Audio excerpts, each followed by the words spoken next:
Hey, welcome back. Grab something warm, get comfortable, and let the world go quiet for a while.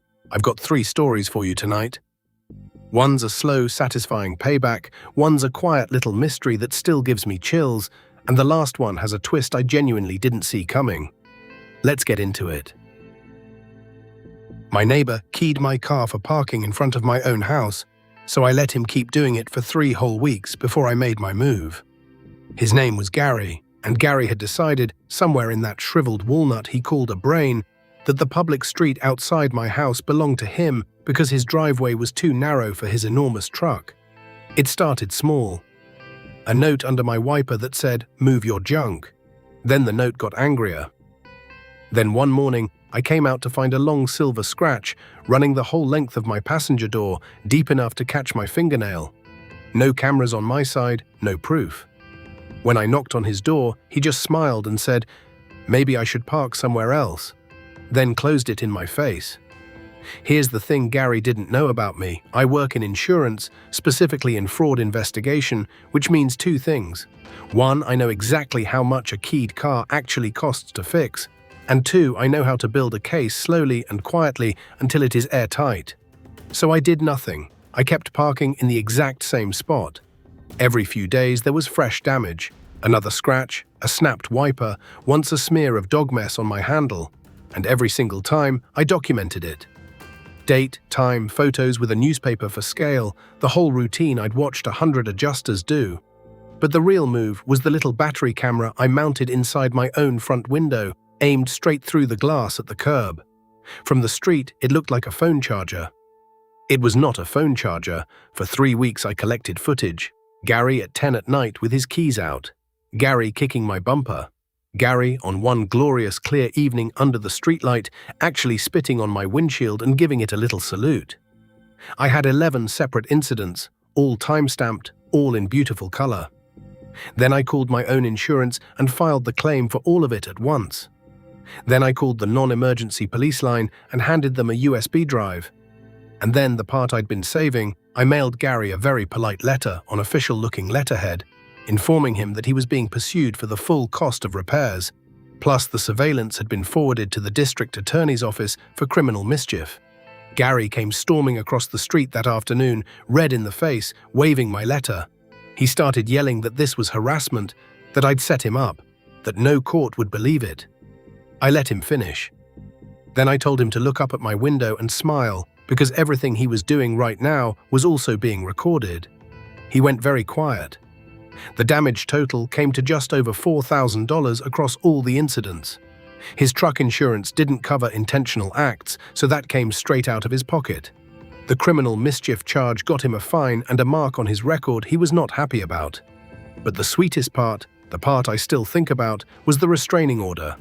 Because on that footage, clear as day, was Gary saying he knew where I slept. The judge did not love that. So now there's a court order requiring Gary to stay 100 feet away from my property, which is a problem, because his house is 50 feet away. He had to sell within 4 months. The new neighbors are a lovely retired couple who bake and wave and once brought me a pie. And my car? I finally got it repainted. Gorgeous, flawless. I park it in the exact same spot every single day, right there at the curb in front of my house. Sometimes I stand at my window with a cup of coffee and just look at it sitting there, untouched.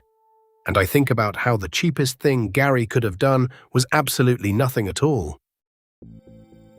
Every night at 3:17, the number on our smart thermostat would change by exactly 1 degree, and no one in the house was touching it. My wife Dana noticed it first. She's a light sleeper, and she started waking up cold, and when she checked the little glowing panel in the hallway, it always said the same thing, 3:17, and the temperature dropping 1 notch, from 68 to 67. At first, I blamed a schedule I'd set and forgotten, but when I opened the app, there was nothing scheduled for that time. Nothing at all. The logs just showed a manual change, entered at the panel itself, every night, like clockwork. We have a nanny cam in the living room, pointed at the hallway, so I pulled the footage. And that's where it got strange, because there was no one there.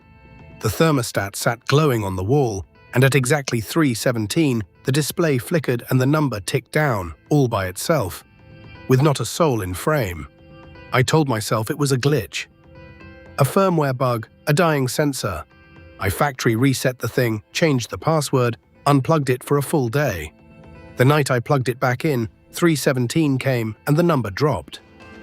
Dana wanted to call someone, a priest, she joked, but she wasn't really joking. I'm more stubborn than that, so I did what I do, which is get obsessive. I started keeping a notebook. And after 2 weeks, a pattern showed up that made my stomach turn, because it wasn't just dropping 1 degree. Some nights it dropped, some nights it climbed.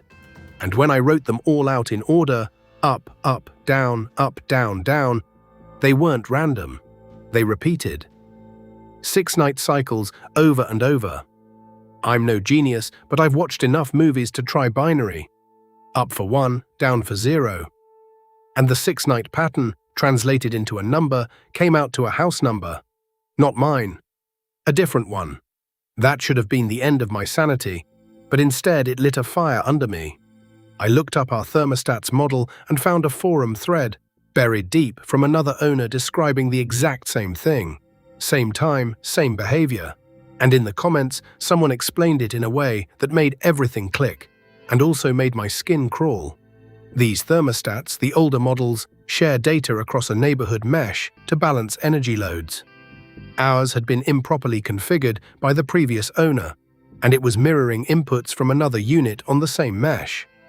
A unit that someone was physically adjusting every night at 3:17.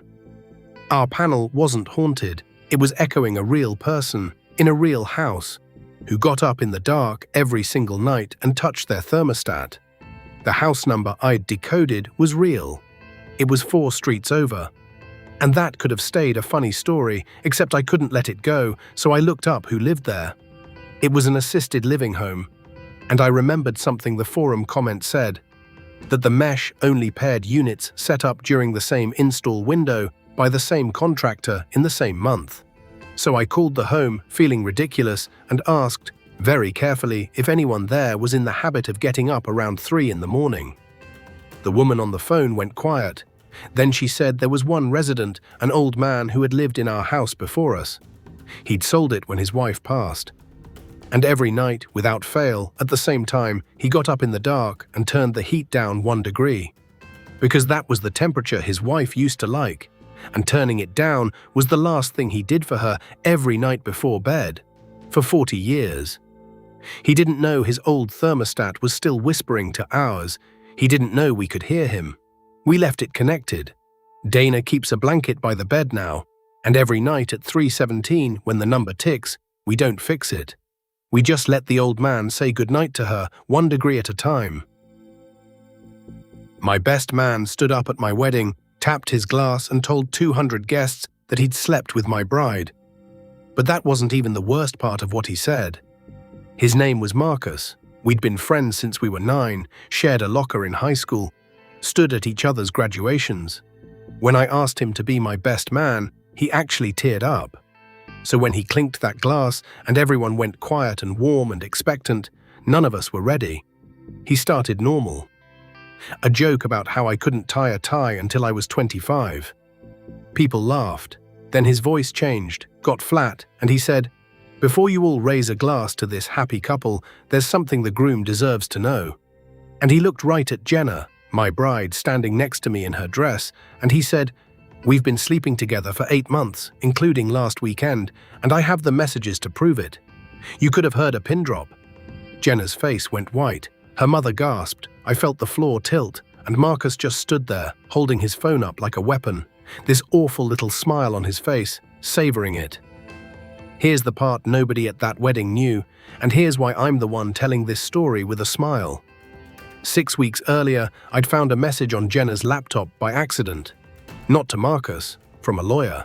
Turns out Jenna had suspected for months that Marcus was obsessed with her, that he'd been sending her things, showing up places, and that he'd threatened to blow up the wedding if she went through with it. She'd been terrified to tell me because Marcus was my oldest friend, and she thought I wouldn't believe her. She'd been quietly building a case with a lawyer instead, documenting everything, every message he sent her, every threat. When I read it, I didn't confront her. I sat her down, told her I loved her, and asked her to trust me. Then we made a plan together. So when Marcus stood up with his phone and made his big announcement, and the room went silent and horrified, I did not crumble. I stood up slowly, put my hand gently on Jenna's back, and I smiled at him. I said, "Marcus, buddy, before you scroll to your evidence, I want everyone here to know something too." And I nodded toward the back of the room where 2 police officers were already walking in, because we'd told them exactly when to arrive. Marcus's smile fell off his face like a picture off a wall. Everything on his phone, all those messages he thought proved an affair, were messages Jenna had never answered romantically. Not once. She'd saved every single one, his advances and her polite, then firm, then frightened rejections. Read in order, they didn't tell the story of an affair. They told the story of a man who couldn't take no, escalating for months, until he decided that if he couldn't have her, he'd detonate her wedding in front of everyone she loved. The lawyer stood up too, calm as anything. She announced that a restraining order had already been filed that morning, that the threats Marcus made constituted harassment, and that his little speech had just been delivered in front of 200 witnesses, which was, and I quote her exactly, extremely convenient. Marcus tried to talk. Nobody let him, his own parents wouldn't look at him. The officers walked him out past the cake, past the flowers, past the string quartet that had gone completely silent. And then, because we'd already paid for the venue and the food and the band, I turned to 200 stunned guests, took my wife's hand and said, "Well, the caterers are ready, so who wants to dance?" We got married an hour later. Same dress, same vows, and when the officiant asked if anyone objected, the whole room laughed, because the only guy who ever would was sitting in the back of a squad car. Thanks for staying with me tonight. Drop a comment and let me know which story was your favorite, and I'll see you in the next one.